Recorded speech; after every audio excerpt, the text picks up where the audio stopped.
Goeiedag en baie welkom by sessie 14 van module 3 waar ons praat oor die roeping van 'n disipel. Nou ons het nou al baie lank stil gestaan by die storie van Israel in die Ou Testament en God se roeping vir Israel as sy kind, sy seun wat hom volg. En baie daaruit geleer. Ek wil nou begin saamvat deur meer spesifiek oor die term roeping te praat en hoe dit nog verder op ons lewens kan van toepassing maak. Daar's natuurlik baie pragtige goed hieroor geskryf deur baie verskillende skrywers. Nou, aanvanklik net weer die een ding, ons basiese roeping bly vir almal dieselfde. Die twee woorde wat Jesus sy disippels mee roep, som dit eintlik op. Volg my. Dis ons basiese roeping.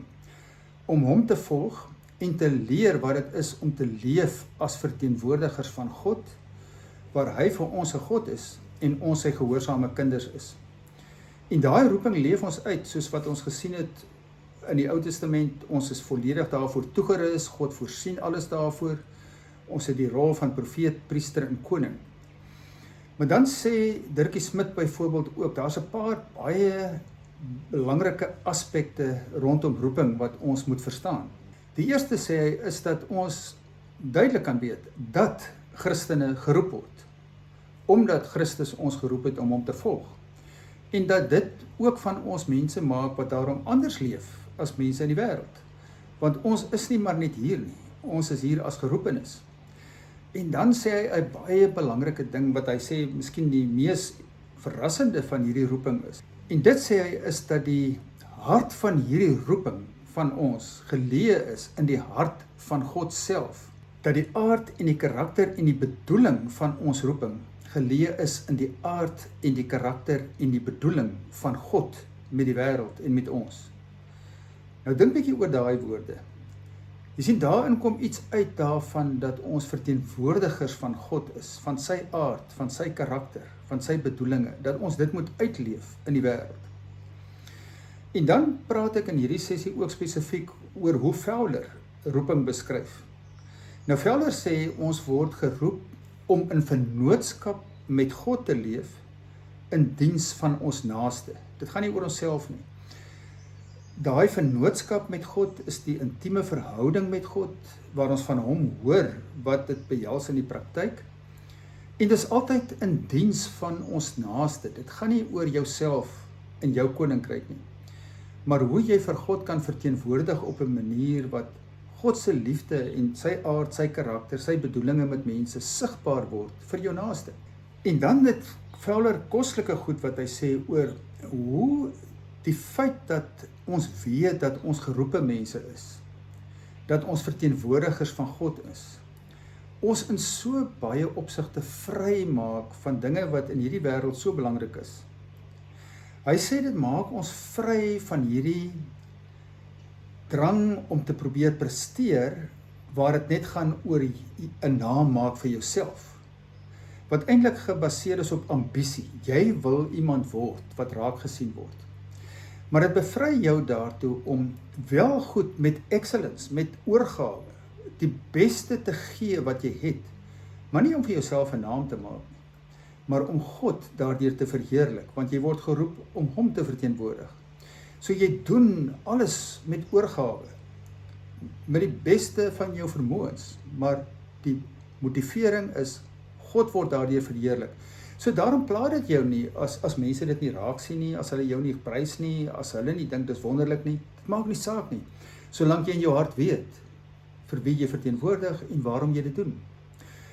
En sê hy, dit bevry ons van hierdie sieklike kompetisie in die wêreld, waar alles met mekaar vergelyk word.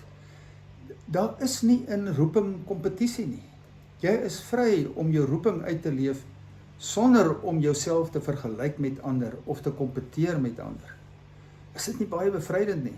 En dit bevry ons daarvan van 'n vrees, 'n benoudheid, dat iemand anders dit wat ek graag wil doen, gaan doen voordat ek dit wil doen. Of dat iemand anders die pos gaan kry wat ek graag wil hê. Want ons weet, ons is in God se hande. So roeping maak ons vry van daai onnodige vrees. As ek weet dat ek vir God verteenwoordig en volg, dan weet ek my lewe is in sy hande. En as ek 'n sekere pos moet kry, sal ek dit kry. As ek dit nie kry nie, dan is dit goed. Dan is dit nie waar ek nou my roeping moet uitleef nie. Want daar is by God nie net een manier waarop ek my gawes en my roeping kan uitleef nie. Daar's baie maniere. En God sal my altyd op 'n plek plaas waar ek dit baie sinvol kan doen. Dit bevry jou ook daartoe dat jy weet jou gawes en jou persoonlikheid, jou talente is in diens van God en dis nie in kompetisie met ander nie.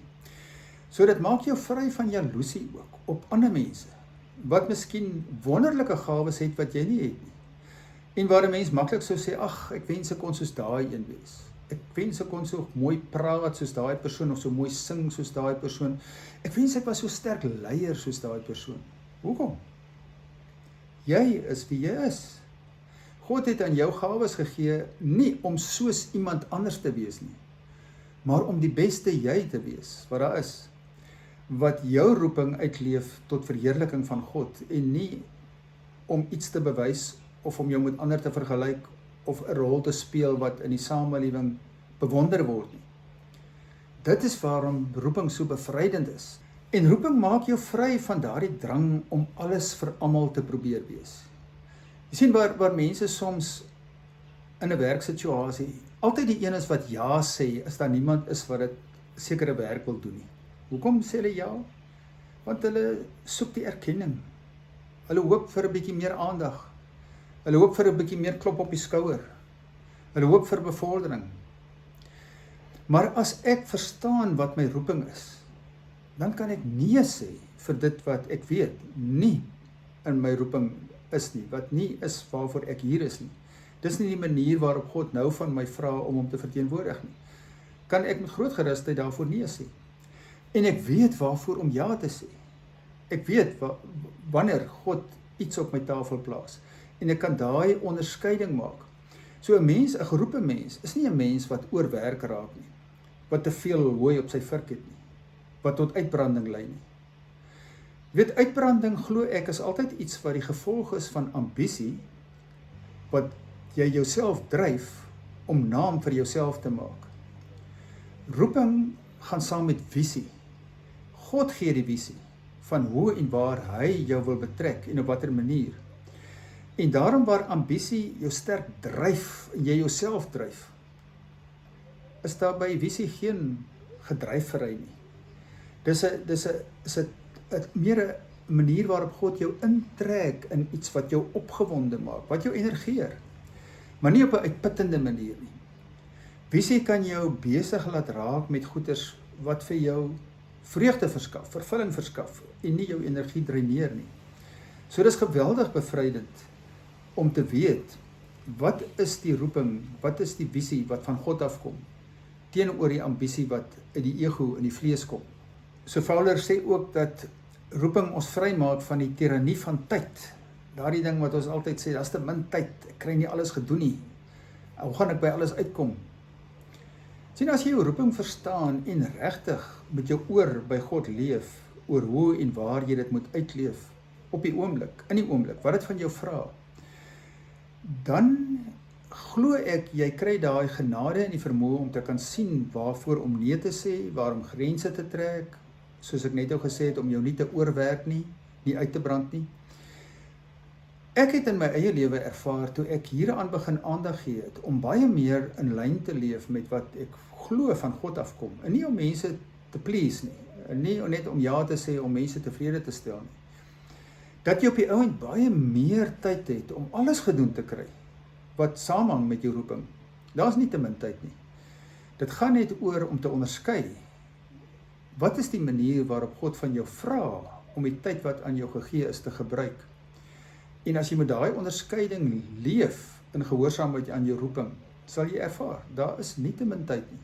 Daar's meer as genoeg tyd, en jy kan dit op 'n manier doen wat werklik daai aard en karakter en omgee die hart van God in hierdie wêreld weerkaats. So dink goed na oor wat in hierdie sessie gesê word, kyk na alles en begin bietjie meer besin oor hoe jy jou roeping van dag tot dag uitleef. Dankie dat jy weer saam geluister het.